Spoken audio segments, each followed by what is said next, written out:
The Venezuela authorities say they are opening a corruption investigation into one of the country's most influential political figures, the former oil minister Rafael Ramirez.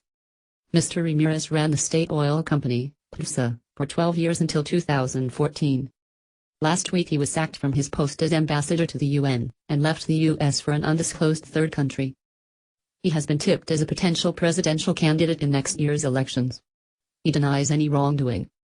We have decided to open a criminal investigation of Rafael Ramirez, ex-oil minister and ex-president of PDVSA, said Chief Prosecutor Tarek Saab in a televised address.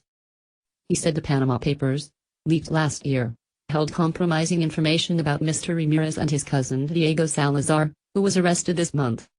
The investigation into Mr. Ramirez's activities appears to be part of a corruption purge at PDVSA. 65 people have been arrested there for corruption in the last few months.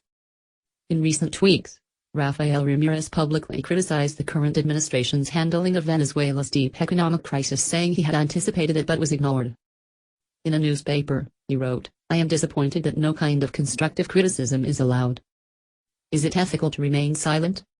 Between 2004 and 2014, Mr. Ramirez became the most visible face of Venezuela's late socialist leader Hugo Chávez's oil sector nationalizations, which boosted state control over the industry. The oil bonanza of that period largely financed the social programs that cemented Mr. Chávez's power. Mr. Ramirez was very close to Mr. Chávez and was on hand in the last moments before he died.